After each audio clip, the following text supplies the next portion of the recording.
আসসালামু আলাইকুম প্রিয় বন্ধুরা, আমরা এমন একটা জায়গায় খাড়িয়ে আছি, এখন এই মুহূর্তে দাঁড়ানো আছি।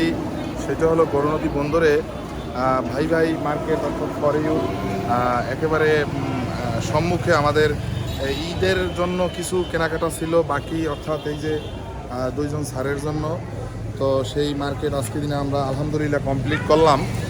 তো আমি একটা কথা আপনাদের সবার উদ্দেশ্যে বলতে চাই যে দেখেন, রমজান মাসের একদিন অর্থাৎ একদিনের জন্য আমরা লক্ষ লক্ষ টাকা যাদের আছে বা হাজার হাজার টাকা আমরা ব্যয় করি শুধু ক্ষণিকের জন্য।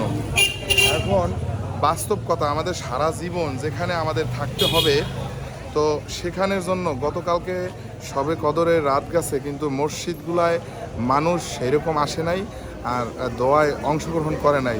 যারা ইয়ং জেনারেশন আছে তাদের উদ্দেশ্যে আমি বলি যে ভাই, সবে কদরের রাতটা এমন একটা রাত, তোমরা সেই রাতটাকে তোমরা খুব মিস করবা। তবে সেটা হলো মৃত্যুর পরে, এখন না। কারণ সবে কদরের রাত্রে তোমরা যারা হই হুল্লা আতশবাদী অথবা ঘোরাঘুরি করছো, সেই দিনটাকে তোমরা খুব মিস করবা মরণের পরে ভাই।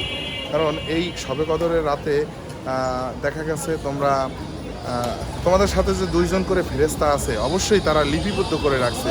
তুমি যখন একটু বুঝমান হয়েছো তখন থেকে তোমার পাপ পুণ্য একটা সেপারেটভাবে তারা লিখে রাখতে আছে।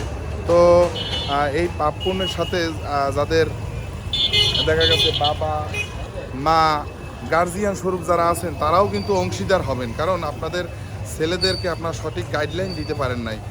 এই যে আমার সাথে যে দুইটা ছেলে অথবা আমার যে দুই সুপুত্র দেখতে আছেন, ওরা সারা আমি যতক্ষণ মসজিদে ছিলাম ওরা ততক্ষণেই ওরা ইবাদত করছে ইনশাল্লাহ, আর সবার জন্য দোয়া করছে। এইটাই হলো ইসলামের একটা অঙ্গীকার বা আদর্শ। কিন্তু সবার জন্য রইল ভালোবাসা, অগ্রিম ঈদ মোবারক, আল্লাহ হাফেজ।